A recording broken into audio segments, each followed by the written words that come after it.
Graça e paz, amados. Que Deus continue abençoando sua vida grandemente, que Deus abençoe a vida daqueles que estão em casa, que estão nos acompanhando também. Louvado seja o nome do nosso Senhor.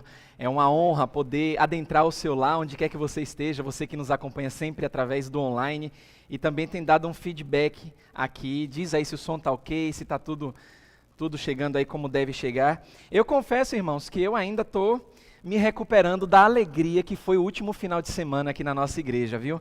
Eu confesso que estou me recuperando ainda, muito feliz, regozijado com tudo o que aconteceu. Você que não acompanhou, pelo menos as pregações, as ministrações e um especial já está no canal do YouTube. Então você já pode acompanhar tanto a ministração que foi na sexta-feira, aliás, no sábado de noite, a ministração do domingo pela manhã, do domingo à noite e também um breve relato da Igreja Batista Esperança nesses 24 anos aqui no Vale dos Lagos. Já está lá no canal, você pode acompanhar. Você não vai acompanhar, uma pena, você que está em casa, você que vai entrar no canal, você não vai ver o culto na íntegra, por conta dos direitos autorais e políticas de privacidade, até difícil falar, da plataforma. Então, eu recebo notificações, olha, esse louvor tem direito autoral, então tem que remover, é uma burocracia, a gente não deixa o culto completo. Mas pelo menos as ministrações poderosas para transformar a sua vida e o testemunho da Igreja Batista Esperança já está lá no canal. Muito bem, irmãos.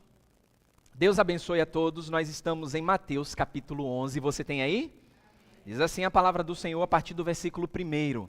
Nós vamos ler Mateus 11, a partir do versículo 1 até o versículo 6, que a palavra do Senhor diz assim, Mateus 11, de 1 a 6.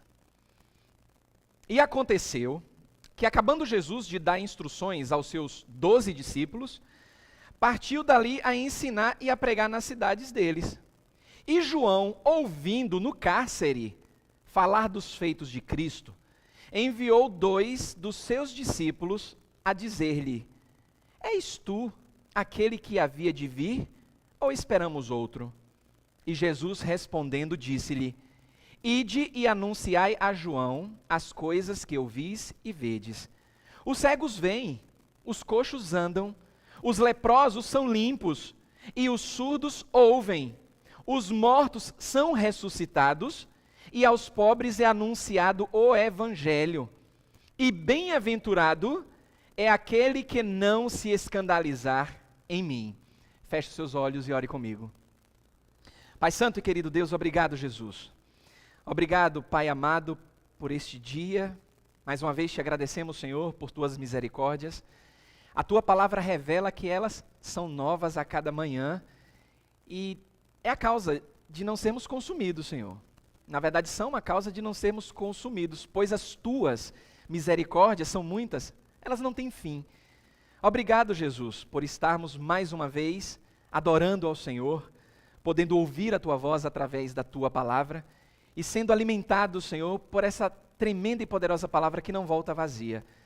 Nos fortalece, Senhor, nos ensina a olhar de maneira firme para o Senhor, mas não somente isso, não apenas olhar firmemente para o Senhor, mas agir como o Senhor agiu.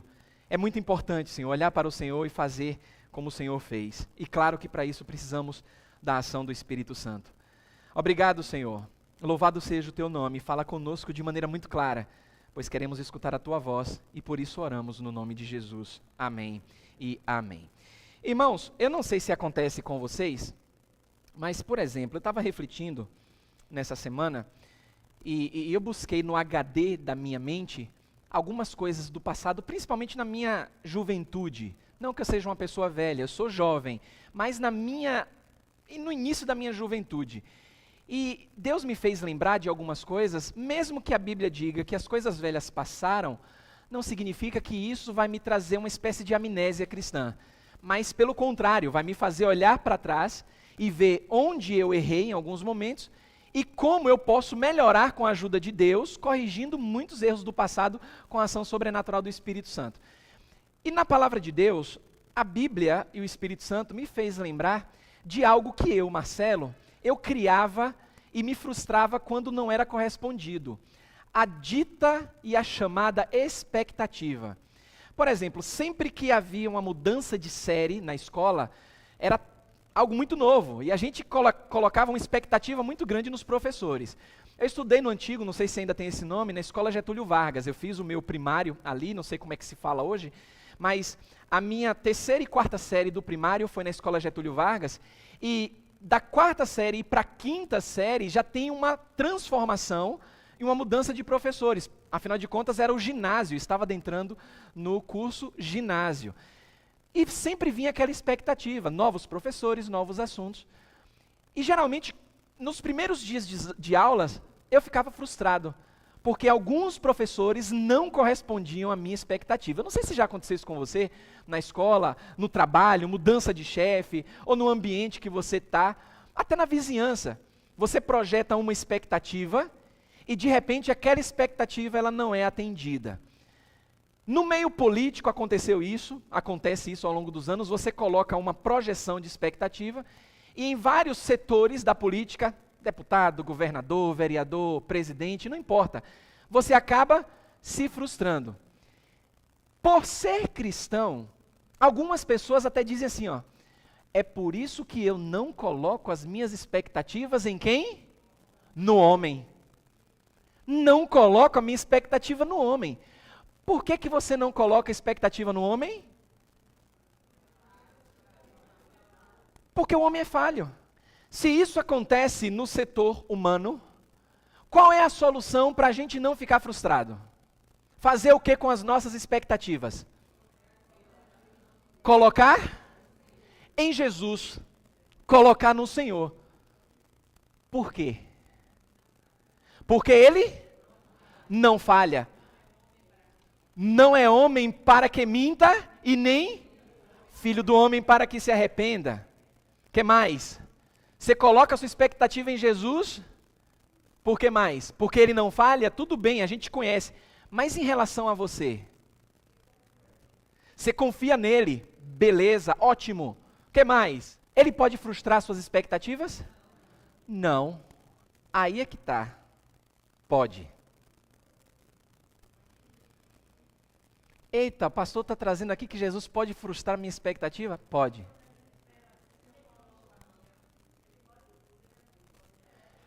Ele pode tudo, Ele é Deus. Certo. Ele nem sempre vai fazer o que a gente quer. Irmãos, esse pensamento, durante essa semana, enquanto eu orava ao Senhor e me preparava para ministrar para os irmãos, veio de uma forma tão avassaladora na minha mente, porque nessa caminhada de olhar firme para Jesus, é muito fácil isso. A Bíblia diz, olhe para Jesus de maneira firme. Por que eu digo que é fácil para o cristão? Porque ele tem o manual de Deus, tem a palavra de Deus. E a Bíblia nos orienta como devemos olhar para Jesus. E quando a gente olha para Jesus e percebe o caráter de Jesus, e mais aprendemos de Jesus na palavra, é muito fácil e tranquilo olhar e perceber quem Jesus é. O problema é quando a gente se acostuma com algumas falas que trazemos do mundo secular para a nossa realidade com relação a expectativas e achamos que não vai acontecer de Jesus para conosco. Eu não coloco as minhas expectativas no homem porque o homem é falho, ele erra e isso me traz frustração. Mas eu coloco em Jesus porque eu sei que ele nunca falha, ele é Deus, ele me amou, a gente sabe tudo de Jesus, mas a gente se esquece que Jesus pode frustrar as nossas expectativas por não atender aquilo que a gente quer e apenas focar nas nossas necessidades. Eu quero começar essa história aqui, que você leu nesse contexto de Mateus capítulo 11, lembrando que João estava onde? Você leu aí. Ele estava preso.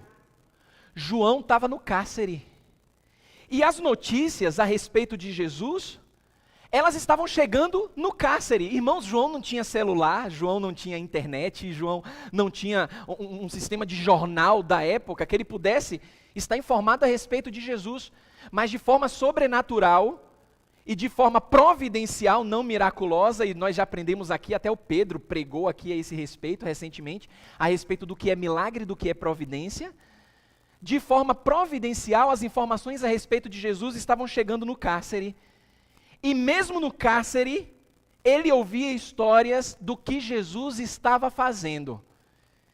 Só que na mente de João parecia existir uma incompatibilidade do Jesus que ele ministrou, que ele pregou, preparando o caminho, e de tudo aquilo que Jesus estava fazendo e chegando aos seus ouvidos.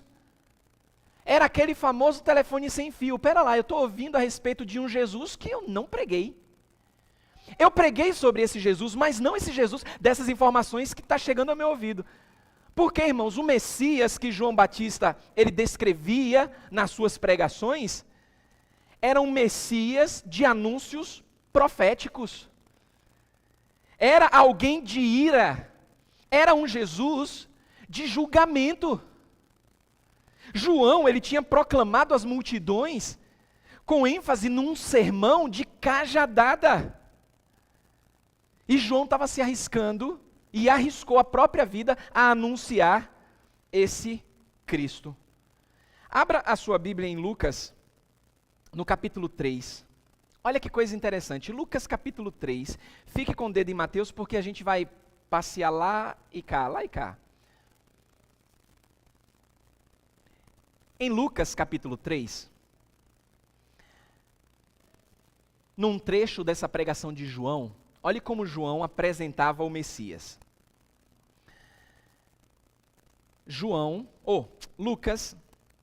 Lucas capítulo 3, versículos 16 e 17. Você tem? Diz assim a palavra do Senhor. Lucas 3, 16 e 17. A Bíblia diz assim, ó.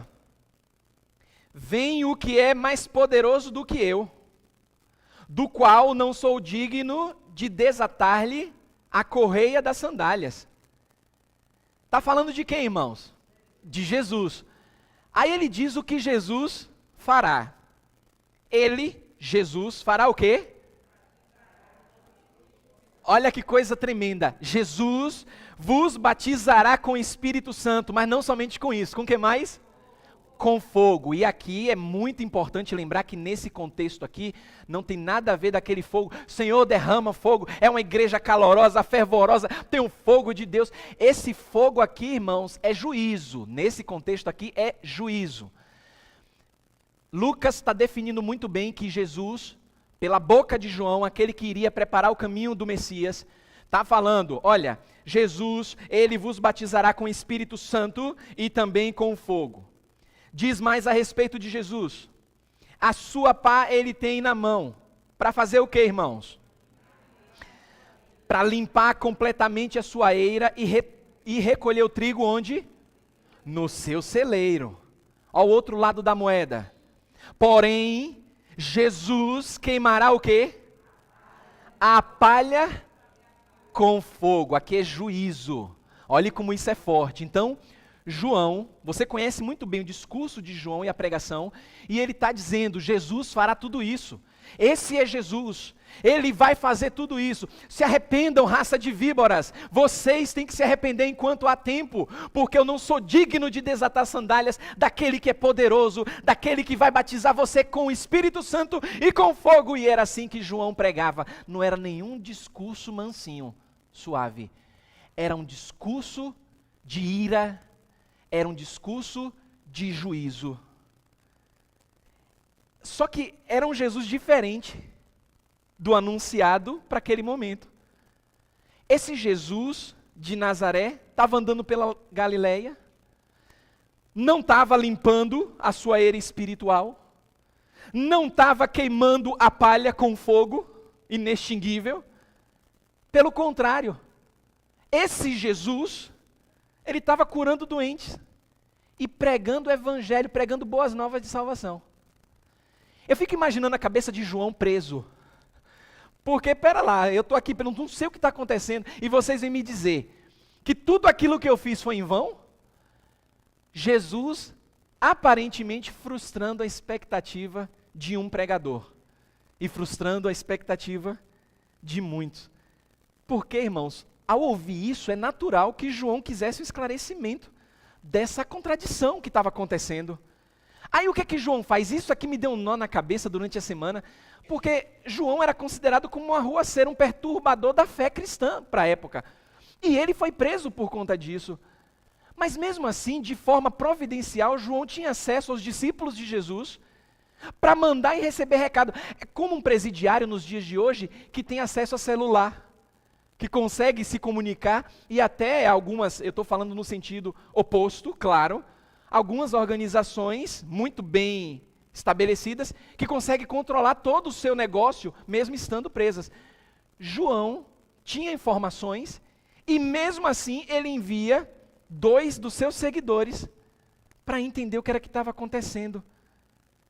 Volte lá para Mateus no capítulo 11, porque a pergunta crucial que fica é essa aqui, ó. Mateus 11, versículo 3. És tu aquele que estava para vir? Ou havemos de esperar outro? Notaram como a pergunta foi muito clara? Foi objetiva. Para uma pergunta clara e objetiva, a resposta não podia ser outra. Tinha que também ser uma resposta clara, mesmo que surpreendente, para João Batista. Meus irmãos, essa resposta revelou Jesus como um Messias compassivo.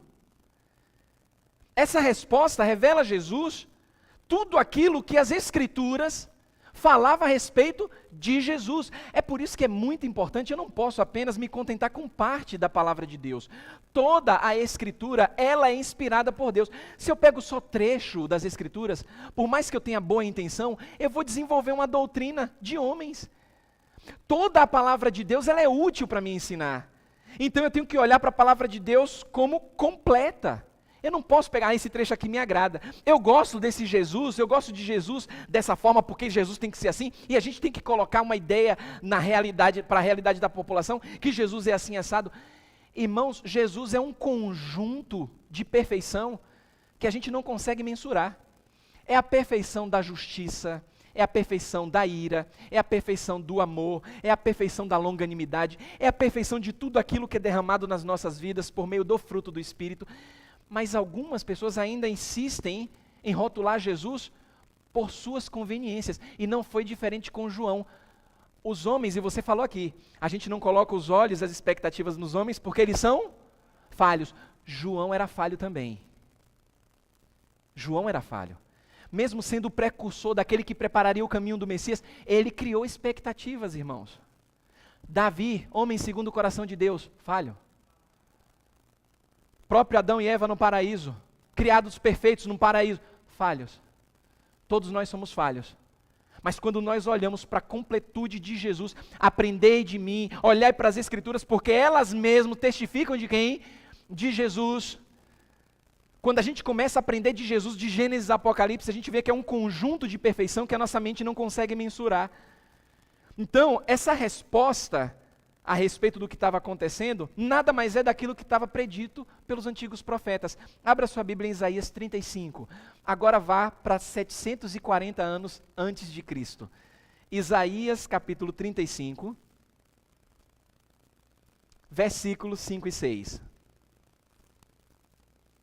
Irmãos, tudo isso que nós estamos aprendendo nessa caminhada é para nos ensinar aquilo que realmente é importante enquanto estamos de passagem aqui nesse mundo.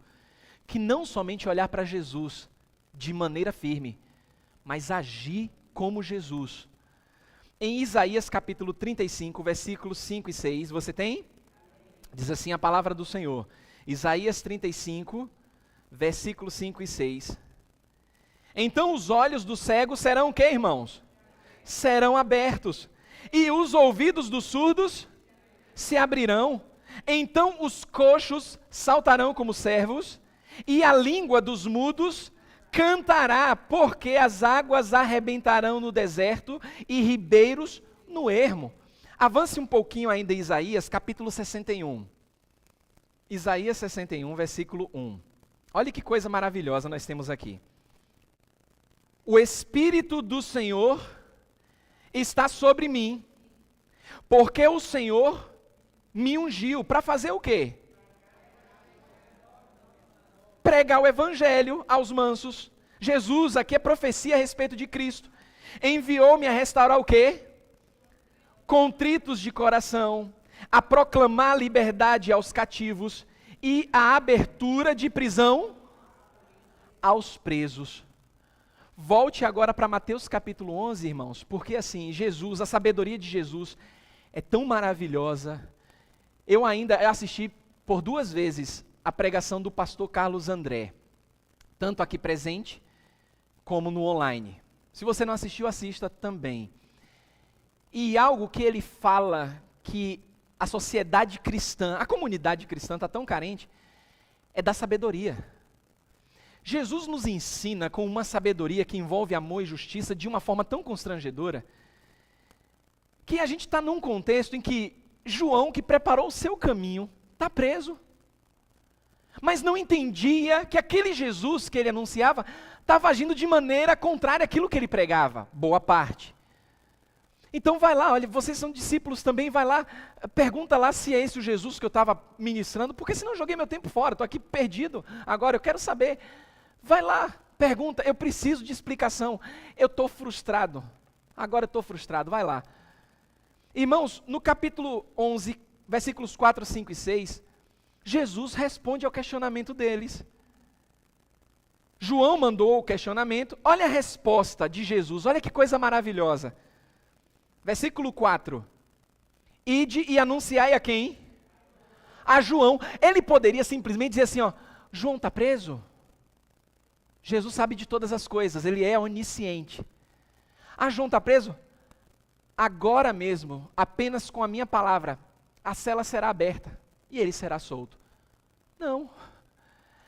Fica parecendo até um descaso de Jesus, mais um daqueles aparentes descasos, porque lembro também da pregação do Serginho, quando trouxe aqui a respeito da ressurreição de Lázaro, e como a Bíblia é viva, e cada vez que a gente ouve uma mensagem, sempre tem coisa diferente e a gente aprende. Olha, Lázaro, a quem você ama, está mal. E Jesus demora quanto tempo para chegar? Quanto tempo? 4 dias, não 3, né? Por conta de todo aquele contexto que nosso irmão Sérgio trouxe aqui. 4 dias. Aí fica parecendo um descaso. Por que ele não foi logo? Por que ele não foi logo? E aqui, olha, João está preso, o Senhor, e mandou perguntar o seguinte, é o Senhor que de fato ele anunciava mesmo? A resposta de Jesus é, olha, vá e anuncie a João. Não é vá para libertar João não, deixe João lá, João vai continuar preso. Olha que coisa surreal. Diga para João o que estáis ouvindo e vendo. Irmãos, olha só, olha como isso é profecia. Os cegos vêm. Os coxos andam. Os leprosos são purificados. Os surdos ouvem.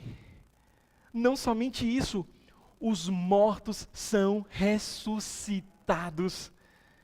E aos pobres está sendo pregado as boas novas. E bem-aventurado, aqui está uma cerejinha do bolo que a gente lê várias vezes e não percebe. E bem-aventurados são aqueles que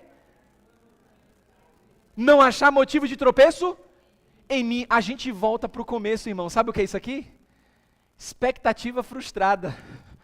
Jesus, na doçura do seu ensinamento, sabia que João estava frustrado com as suas expectativas. Jesus tinha se tornado pedra de tropeço para João que estava preso.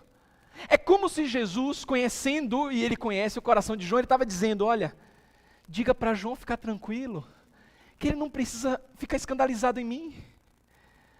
Diga para João que tudo o que está acontecendo já havia sido predito pelos santos profetas, que nada fugiu do controle, que a pregação dele não foi em vão, que é verdade sim, que eu vou batizar com o Espírito Santo, que é verdade sim que eu vou batizar com fogo, mas não é no tempo de João, não é no tempo dele. Porque, irmãos, João ele não estava errado na sua descrição a respeito do Messias, mas não estava consciente que o ministério de ira de Jesus, que o ministério de julgamento de Jesus, iria se realizar na segunda vinda, não na primeira, que é o que a gente às vezes confunde muito. E muitos ficam chateados com Jesus, ficam frustrados porque olham para a nossa sociedade, olham para o mundo e dizem assim, ó, meu Deus, a gente confia tanto em Jesus e nada acontece. Eu tenho orado a Jesus, olha Senhor, faz isso, e parece que Jesus não está ouvindo, e Jesus está dizendo, calma, é no meu tempo, não é no seu. Eu não chego atrasado na sua necessidade, a sua necessidade será sempre saciada, mas todos os meus desígnios serão cumpridos, mesmo que você não entenda no momento. Irmãos, é como eu sempre falo aqui, não dá para explicar. Eu olho para a palavra de Deus, eu não posso ler de qualquer forma. Eu digo para Deus, não é místico não, viu irmãos? Em nome de Jesus não é místico. Eu digo para Deus nas minhas orações, digo, Senhor, eu quero adentrar no texto. Não somente isso, eu quero vivenciar o momento. Para que eu possa entender, porque eu estou diante de papel, eu estou diante de um computador aqui, eu estou vendo letras, e eu sei que isso é sua palavra. Então eu preciso dessa motivação sobrenatural do Espírito Santo. Irmãos, é surreal o que acontece quando a gente começa a olhar para a palavra de Deus com olhos espirituais. Jesus nos transporta para o local. Eu vejo a cena, eu vejo João preso, eu sinto o cheiro, parece coisa de doido, mas é um testemunho, eu não sei explicar isso. Eu vejo a cena, eu escuto a voz quando eu leio a palavra. É sobrenatural, irmãos, parece loucura eu contando aqui, e você que está acompanhando talvez não vai nem entender o que é que eu estou falando, e não dá para explicar. É como o nosso saudoso irmão Rosalvo, que já está na glória com Jesus, que aprendeu a ler lendo a Bíblia, e que foi para a glória com mais de 90 anos, e ele evangelizava na simplicidade de Cristo, quando os amigos perguntavam para ele, se você me provar que o seu Jesus existe, eu vou acreditar nele, e ele me contou uma vez a história, ele sentado cortando uma laranja, e aí ele experimenta aquela laranja, e o rapaz que está sendo evangelizado não entende nada. Ele, por que você está fazendo isso? Ele, eu estou chupando minha laranja e quero saber de você se essa laranja está doce ou azeda. Aí o rapaz, claro que tem que dizer, você que está chupando a laranja e não eu. E aí ele dizia na doce voz daquele irmão abençoado, com tanta sabedoria, exatamente, eu não tenho como explicar. Eu experimentei Jesus. Quando você experimentar, você vai saber.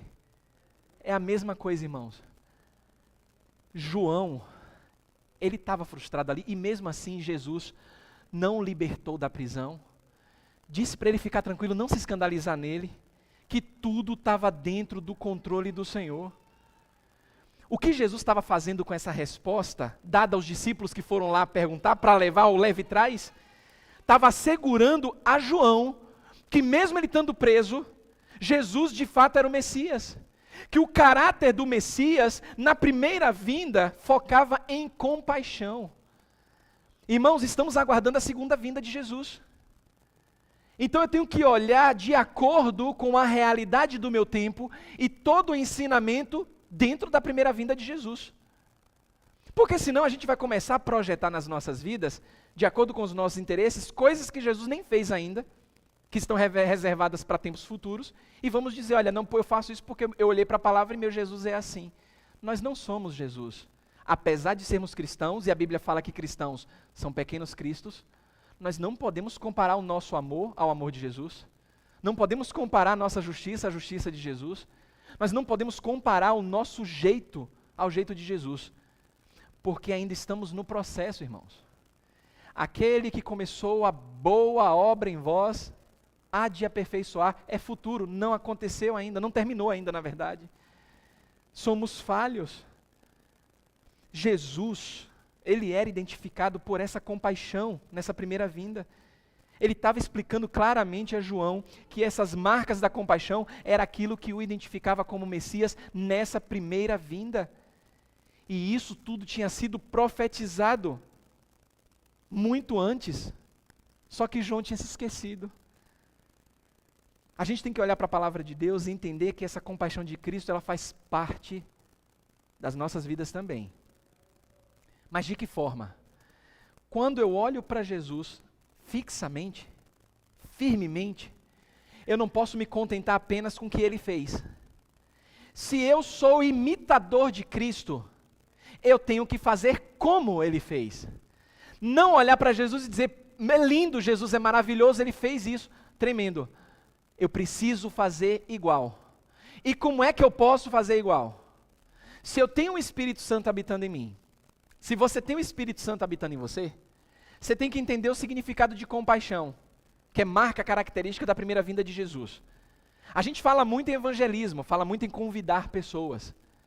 Mas como é que está o nosso senso prático daquilo que é marca característica de Jesus, que é a compaixão?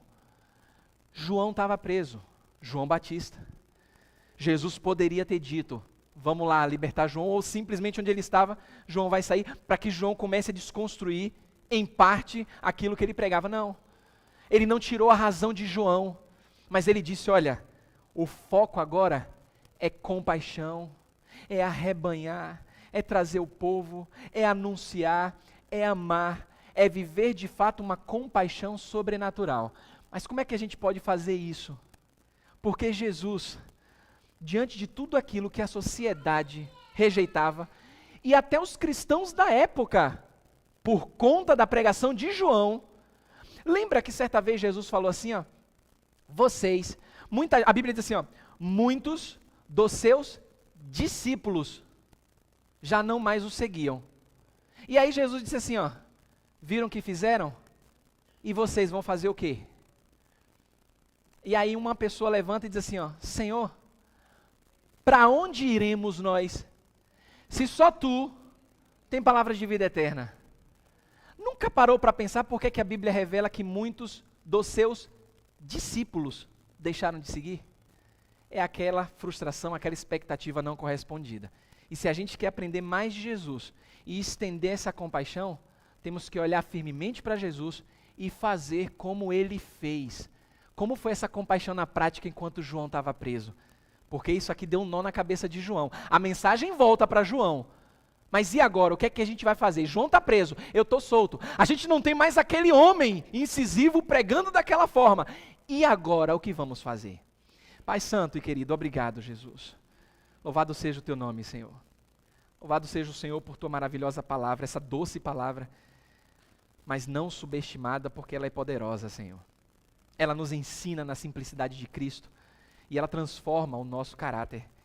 Transforma, Senhor, porque nos mostra que devemos olhar sim para Jesus de maneira firme, mas entender que em cada contexto o Senhor aplicou a uma necessidade específica toda a perfeição do seu ser.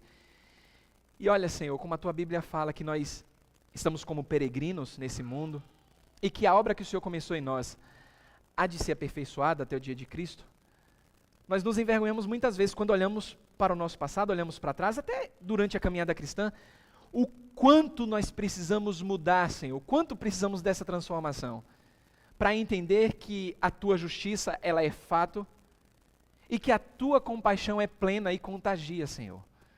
Já que somos tidos de forma pejorativa, como pequenos cristãos, nos ensina, Senhor, a cada dia, através dessa doce palavra, a agir como o Senhor tem agido. Obrigado, Senhor, porque essa palavra, ela consola os nossos corações, ela traz conforto também, e não somente isso, ela nos estimula, Senhor, a seguir em frente, porque ela vai quebrando, Senhor, vai minando aquele coração de pedra que havia em nós, e que às vezes insiste em aparecer, mas dentro desse sentimento maravilhoso que o Senhor tem, vai transformando em um coração de carne, sensível à Tua voz. Obrigado, Senhor. Obrigado por falar conosco de maneira tão clara. Nós oramos no Teu maravilhoso nome. Amém e amém.